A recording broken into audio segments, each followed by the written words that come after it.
Այսօր հոկտեմբերի 30-ն է, օրը 5 շաբթի, Reopen Media-ի ուղիղ եթերում իր աշխատանքն է սկսում Բրի News լրատվականը, տաղավարում աշխատում է Լուսինե Ղարսայանը, բարի լույս։ Սկսենք ամենակարևորից Գեղարքունիքի մարզի Ծափաթաղ գյուղի բնակիչ 3-ամյա Տիգրանի որոնումները դեռ շարունակվում են այս պահին ըստ ոստիկանության որևէ նորություն չկա։ Երեխան կորել է հոկտեմբերի 27-ին։ Որոնողական աշխատանքներին մասնակցում են մոտ 150 ոստիկան, նույնքան էլ փրկարար եւ կինոլոգներ։ Օգտագործվում են անօդաչու թռչող սարքեր, տեխնիկական այլ միջոցներ։ Որոնումներին մասնակցում են նաեւ Ծափաթաղի մոտակա բնակավայրերի բնակիչներ եւ տարբեր բնակավայրերից եւս 200 կամավոր։ Հարուցվել է քրեական գործ, ներքին գործերի նախարարությունը հորդորում է չտարածել չճշտված տեղեկություններ, որոնք կարող են վնասել որոնողական գործընթացին եւ երեխայի ընտանիքի հոգեբանական վիճակին։ Քաղաքական զարգացումների մասին Նիկոլ Փաշինյանը մեկնել է Ֆրանսիա, որտեղ կմասնակցի Փարիզի խաղաղության համաժողովին։ Այսօր նա կհանդիպի Մակրոնի հետ։ Երկկողմ այլ հանդիպումներ եւս կունենա։ Անձնական կյանքին առնչվող գաղտնի տեսակրությունների հրապարակման հարցն ազգային ժողովի հանձնաժողովների համատեղ նիստում բարձրացրել է Հայաստան խմբակցության քարտուղար Արծվիկ Մինասյանը, հետաքրքրվելով, թե արդյոք կառավարությունը պատրաստվում է լրացուցիչ միջոցներ հատկացնել անձնական տվյալների պաշտպանության ոլորտին եւ պահանջել է հստակ գնահատական կատարված գաղտնի տեսակրությունների վերաբերյալ։ Ֆինանսների նախարարը նշել է, որ քննարկվում է անձնական տվյալների պաշտպանությամբ զբաղվող առանձին անկախ մարմին ստեղծելու հարցը, ինչի համար անհրաժեշտության դեպքում կհատկացվեն միջոցներ։ Դեռ ընդդիմադիր եղած ժամանակվանից դա վերաբերեր ընդդիմությանը, իշխանությանը, ես հրաժարվել եմ երբևէ այսպիսի մեթոդներով հրապարակված, արված հրապարակումները մեկնաբանել, որովհետև երբ որ դու սկսում ես այսպիսի երևույթները մեկնաբանել, դու պարարտ հող ես ստեղծում, որպեսզի դրանք հետագայում նույնպես շարունակվեն։ Եվ միանշանակ պետք է համապատասխան մարմինները եւ ատյանները միջոցներ ձեռնարկեն հետագայում նման երևույթները կանխելու համար։ Արդարադատության նախարարությունում այս ուղղությամբ կա առանձին մարմին, որը զբաղվում է անձնական տվյալների պաշտպանության հարցերով։ Սակայն կա առաջարկ ստեղծել առանձին անկախ մարմին,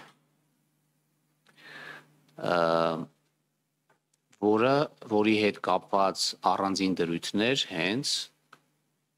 վաղը քննարկվելու է վարչապետի գլխավորությամբ։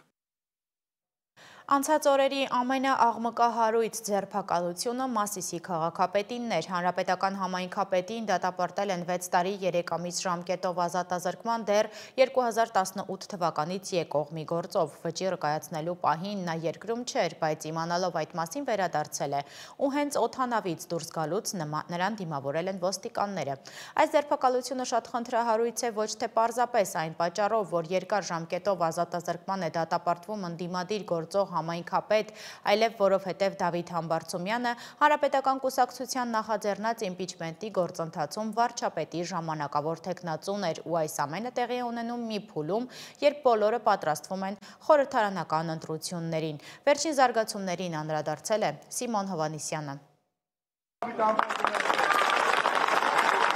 Այդպես էլ Դավիթ Համբարձումյանին չտեսան օդանավակայանում հավաքված նրա հարազատներն ու աջակիցները։ Երեկոյան հենց ինքնաթիռի դռան մոտից նրան դիմավորեցին իրավապահ մարմինները ուղեկցելու կալանավայր։ Դատարանի մուտքի մոտ երրորդ նախագահն է անդրադարձել թեմային։ Ամբողջ դատավարության ընթացքում որևէ լուրջ ապացույց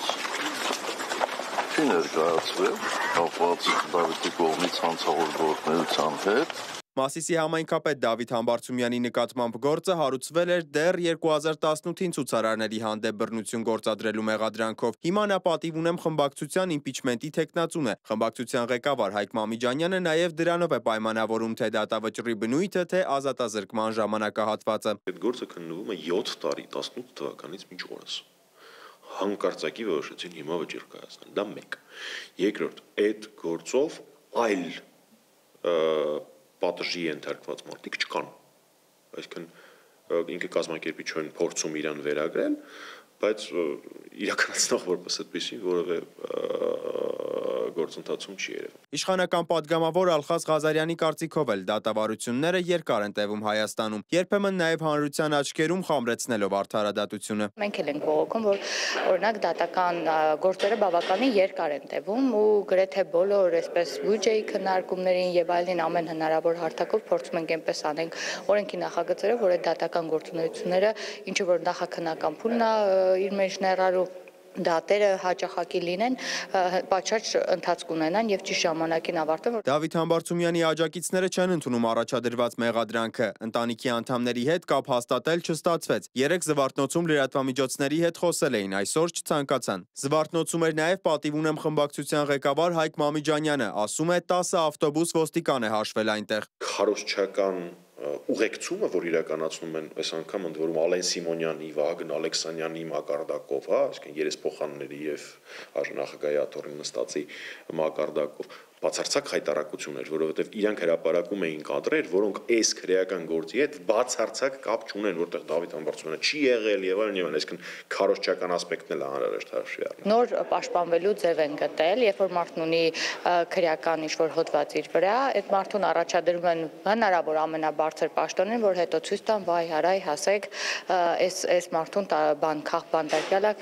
հալածյալ է։ Ալխազ Ղազարյանը այն վարկածն է առաջ քաշում, որ քրեական գործերի արկայության դեպքում մարդիկ քաղաքականություն են մտնում դրանց այլ երանգ տալու համար։ Չնայած Դավիթ Համբարձումյանը շուրջ 10 տարի է համայնքապետ է։ Reopen-ը շրջել է Մասիսում հասկանալու ինչ կարծիք ունեն քաղաքացիները նրա պաշտոնավարման մասին։ Ամեն ինչը կարգ ու կանոնով սարքած, պատրաստված, ժողովուրդը հիանում են իր կատարած աշխատանքով։ Լավ սարքել է մեր ասֆալտները, մեր փողոցները մաքրել ենք,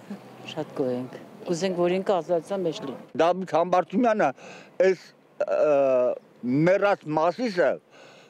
հարություն տվեց։ Ըստ իշխանական պատգամավորի քաղաքական մեկնաբանության, փաստաբան Ալեքսանդր Կոչուբաևի հրապարակումն ու կալանավորումը ևս իրավական համակարգը քաղաքական երանգավորելու խնդիր էին լուծում։ Ասում է կալանավորվածը իրավաբան էր ու գիտեր գլխի գալիքը։ Վերջին օրերին Կոչուբաևի եւ Համբարձումյանի գործերը ամենակննարկվածներից են, բայց միակը չեն։ Օրինակ Միքայել arczepiskopos Աչապահյանը դատապարտվեց ազատազրկման ռազմական հեղաշրջման կոչեր հնչեցնելու մեղադրանքով։ Բագրատ Գալստանյանը կալանավորված է բռնի հեղաշրջում իրականացնելու մեղադրանքով, չնայած հրապարակված ապացույցներից որոշները 1 տարվա վաղեմության էին։ Վերջերս նաև կալանավորվեց ընդդիմադիր համայնքապետ Վարդան Ղուկասյանը, նա մեղադրվում է կաշառք վերցնելու մեջ։ Սամվել Կարապետյանը կալանավորված է եկեղեցու վերաբերյալ իր դիրքորոշումն ասելու համար։ Մկրտիչ arczepiskopos Պրոշյանն էլ կալանավորվեց Տեր Արամի կամ Ստեփան Ասատրյանի հայտարարությունից հետո, թե վերադասը իրեն ստիպել է ցույցի գնալ։ 2020 թվականի հունիսի 5-ին Գագիկ Ծառուկյանը Բարգավաճ Հայաստան կուսակցության քաղխորհրդի նիստում հանդես եկավ խիստ քննադատական ելույթով, հայտարարելով, որ կառավարությունը ձախողել է բոլոր ոլորտները եւ պահանջեց կառավարության 100%-ի հրաժարականը։ Այդ ելույթից անմիջապես հետո իրավապահ մարմինները ակտիվացրին նրա դեմ առկա քրեական գործերը։ Հունիսի 16-ին ազգային ժողովը նրան զրկեց անձեռնմխելիությունից եւ նա ձերբակալվեց։ 2020 թվականի նոյեմբերի 14-ին ձերբակալվեց Արտուր Վանեցյանը։ Ձերբակալությունն ուղիղ կերպով կապվեց նրա ակտիվ ընդդիմադիր գործունեության եւ հայտարարությունների հետ։ Դատարանը սակայն նրա ձերբակալությունը ճանաչեց ոչ իրավաչափ։ Իշխանության յուրացման եւ վարչապետի սպանության նախապատրաստման մեջ կասկածվող ԱԱԾ նախկին պետը այժմ քաղաքական հայտ է ներկայացնում իշխանություն ստանալու համար։ 2020 թվականի դեկտեմբերին, երբ վարչապետ Նիկոլ Փաշինյանը պատրաստվում էր այցելել Սյունիքի մարզ, Գորիսի համայնքապետ Արուշ Արուշանյանը Facebook-յան իր էջում հրապարակային կոչ արեց սյունեցիներին փակել մարզի մուտքը եւ թույլ չտալ վարչապետի այցը։ Կոչից ժամեր անց ուշ գիշերով նա ձերբակալվեց իր տան մոտից։ Նրան մեղադրանք առաջադրվեց զանգվածային անկարգություններ կազմակերպելու հոդվածով։ 2021 թվականի դեկտեմբերի 5-ին կայացած թիմ ընտրություններում Ամիկոն Ասլանյան դաշինքը ստացավ ամենաշատ ձայները Վանաձորում, առաջ անցնելով իշխող քաղաքացիական պայմանագիր կուսակցությունից։ Սակայն դաշինքի ղեկավարը չհասցրեց վերընտրվել քաղաքապետ, քանի որ ձերբակալվեց։ Նրան մեղադրանք առաջադրվեց պաշտոնեական լիազորությունները չարաշահելու եւ պաշտոնեական կեղծիք կատարելու համար։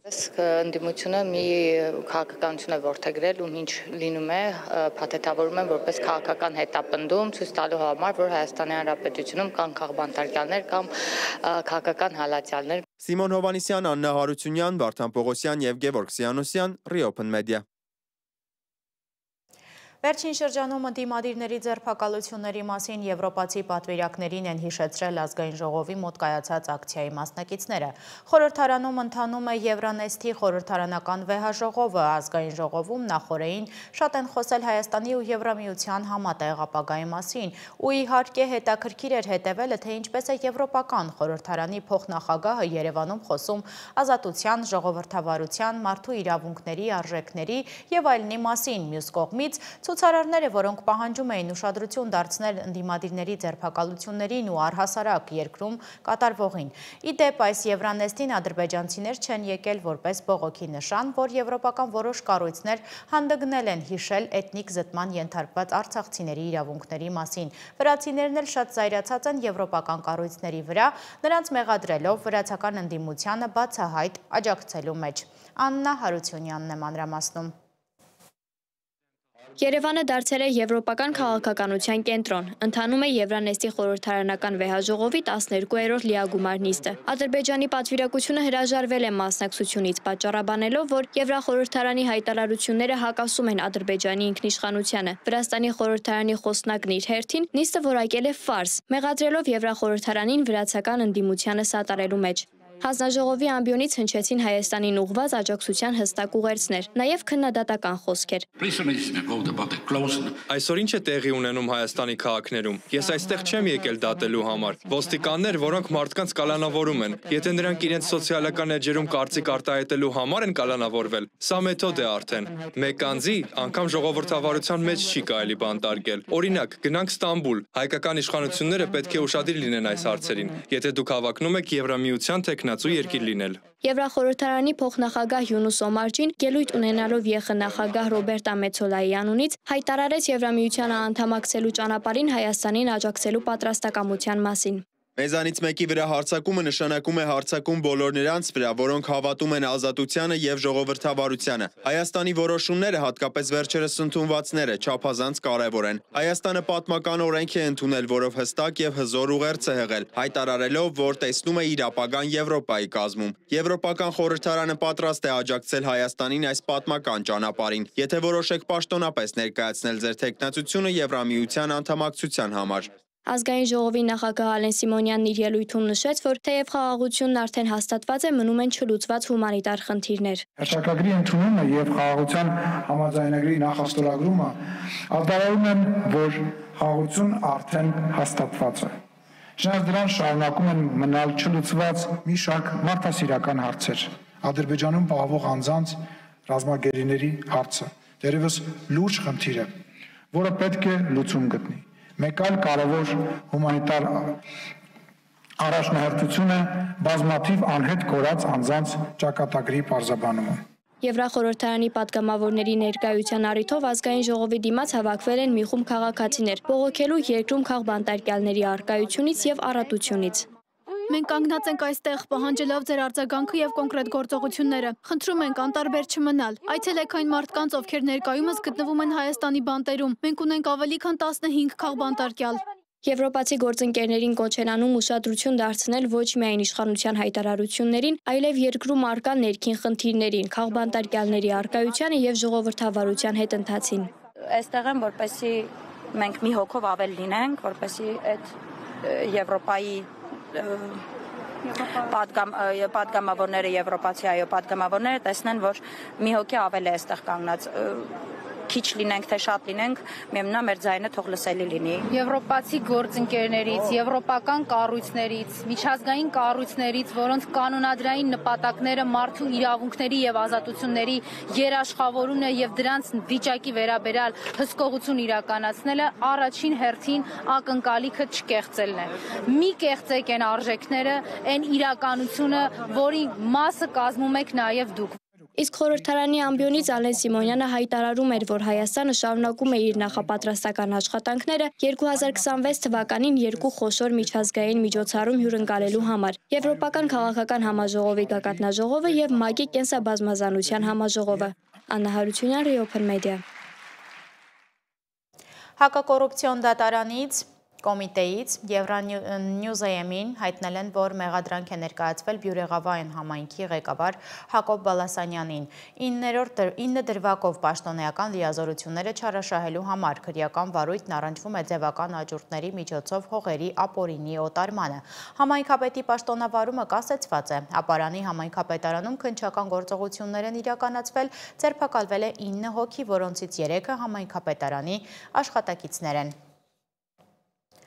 Դատարանը հրապարակել է 2020 թվականի նոյեմբերի 9-ի լույս 10-ի գիշերը ազգային ժողովի նախկին նախագահ Արարատ Միրզոյանին ծեծի ենթարկելու գործով մեղադրյալ Թորգոմ Ասատրյանի դատավճիռը մեղավոր ճանաչելով նրան և դատապարտելով ազատազրկման 5 տարի 6 ամիս ժամկետով։ Հիշեցնեմ, խառը մարտարվեստի չեմպիոն Թորգոմ Ասատրյանն ի սկզբանե մեղադրվում էր Միրզոյանի նկատմամբ սպանության փորձ կատարելու մեջ, իբրև վերջինիս նշված գործունեությունը դադարեցնելու նպատակով, սակայն դատարանն ավելի վաղ հրապարակել է մեղադրական վճիռ, վերավորակելով մեղադրանքը, այն է զանգվածային անկարգությունների ժամանակ բռնություն գործադրելը, ջարդ կամ հրկիզում իրականացնելը, գույք ոչնչացնելը կամ վնասելը և այլն։ Ասատրյանը մեղադրանքը չի ընդունել, նա կալանքի տակ է 2023-ի փետրվարից։ Անդրադառնանք միջազգային լրահոսին։ Դոնալդ Թրամփը Ասիայով շրջելով ի վերջո հասել է Հարավային Կորեա, որտեղ այսօր հանդիպելու է Չինաստանի նախագահի հետ։ Սա ամբողջ աշխարհի համար շատ կարևոր հանդիպում է, որովհետև կարող է, եթե ոչ վերջ դնել, ապա գոնե մեղմել Թրամփի սկսած առևտրային պատերազմը, թույլ տալով բոլորին շունչ քաշել բոլոր մայրցամաքներում։ Մինչև այդ նա նորից խոսել է իր խաղաղությունների ցուցակի մասին, մեզել է հիշել, ճիշտ է ասել երկրների անունները, չի սխալվել և պատմել է, թե ինչպես են Փաշինյանն ու Ալիևը իր խոսքով գրկել իրար ու թե ինչ է այդ մասին ինքը խոսել Վլադիմիր Պուտինի հետ։ Շքեղ ընդունելություն, ոսկե թագ և երկրի բարձրագույն պարգևները։ Առաջին հայացքից Միացյալ Նահանգների նախագահի այցը Հարավային Կորեա կարող է թվալ դաշնակցային ջերմ դրվագ։ Սակայն դիվանագիտական կուլիսներում 21-րդ տարի ամենաթեժ տնտեսական և տեխնոլոգիական հակամարտությունն է, որի գլխավոր դերերում Դոնալդ Թրամփն ու Չինաստանի նախագահ Սի Ցզինփինն են։ Վաղն առավոտյան մենք հիանալի հանդիպում ենք ունենալու Չինաստանի նախագահ Սիի հետ և բազմաթիվ խնդիրներ լուծվելու են։ Ես շատ լավատես եմ և ես քիչ թե շատ տեղյակ եմ, թե ինչ է կատարվում։ Քանի որ գիտեք, մենք խոսել ենք նրանց հետ։ Մենք առանց նախապատրաստվելու չենք գնում հանդիպման, բայց Չինաստանի հետ հարաբերությունները շատ լավն են, այնպես որ կարծում եմ, մենք շատ լավ արդյունք ենք ունենալու մեր երկրի և իրականում ամբողջ աշխարհի համար։ Հարավային Կորեայի նախագահ Լի Չեմյոնի հետ հանդիպմանը Թրամփը նվեր ստացավ ոչ միայն երկրի բարձրագույն շքանշանը, այլև հնագույն ոսկեթագի կրկնօրինակ որպես խաղաղարար։ Թրամփը կարծես նորից է մտել խաղաղության Նոբելյան մրցանակի համար մրցավազքի մեջ։ ԱՄՆ նախագահը նորից հիշել է և նույնիսկ ձեռքերով ցույց տվել, ինչպես է հաշտեցրել Հայաստանի և Ադրբեջանի ղեկավարներին, անգամ ճիշտ արտասանելով երկրների անունները, բայց այս անգամ սխալվել է կորուստների հարցում, նշելով միլիոնավոր զոհերի մասին։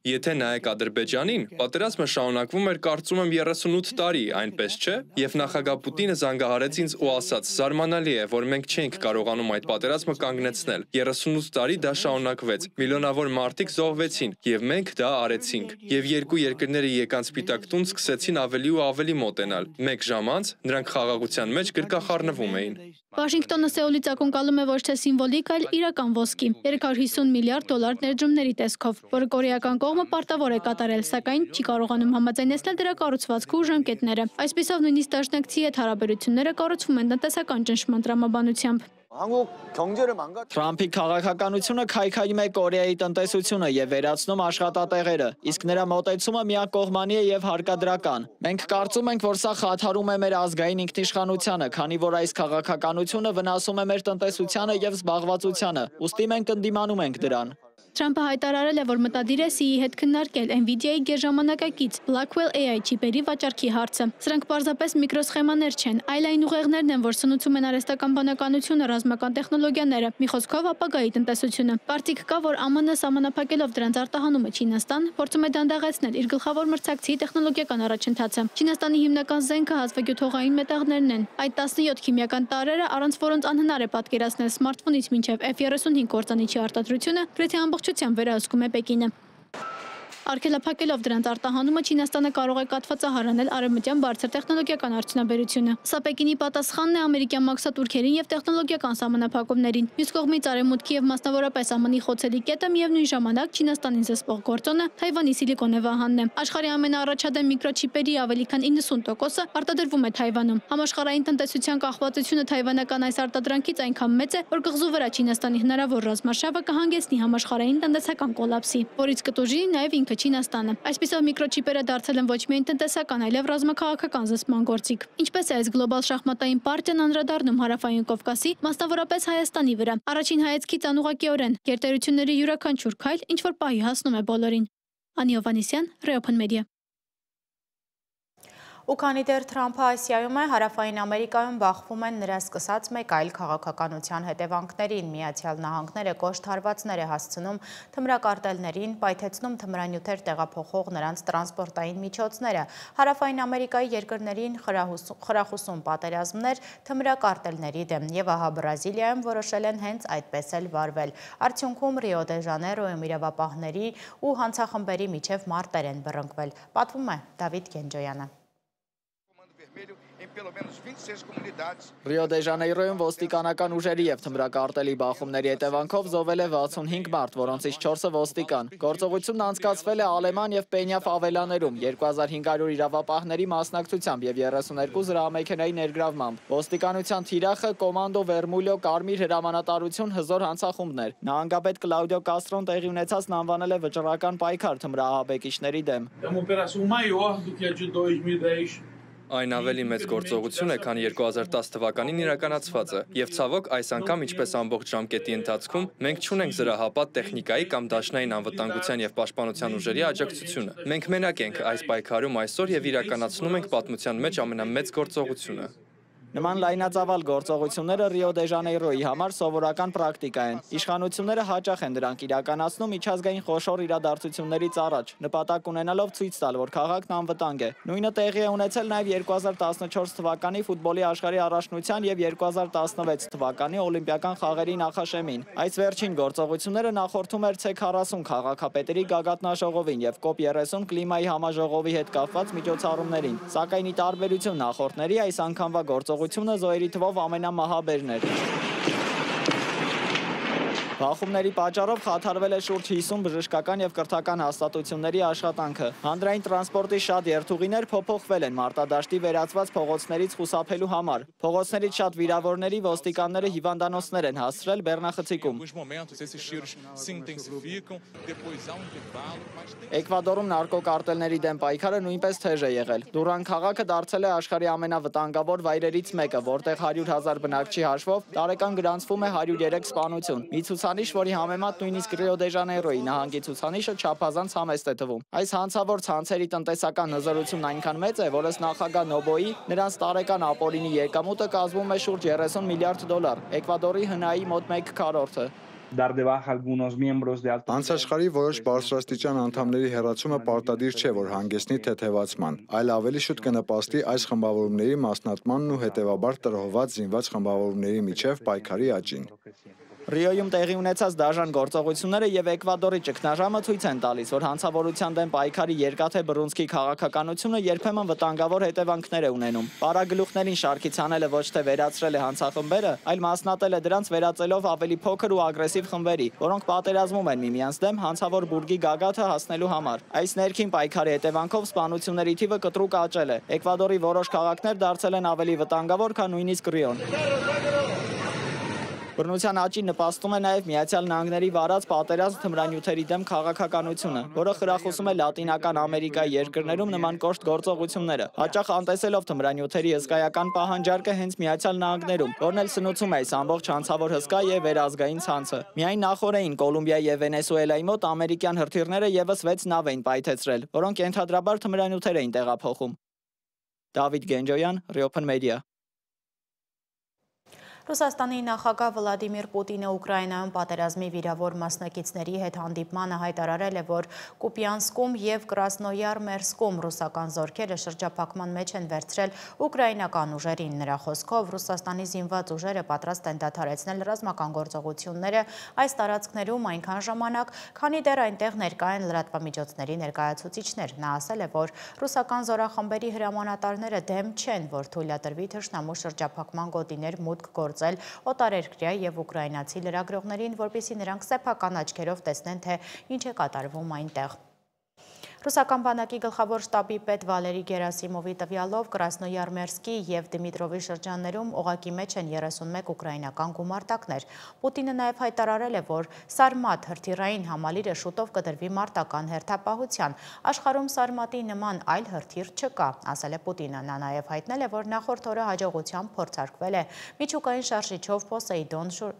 ստորջրյա սարքը, որը նրա խոսքով ավելի հզոր է, քան Սարմատ միջմայրցամաքային բալիստիկ հրթիռը։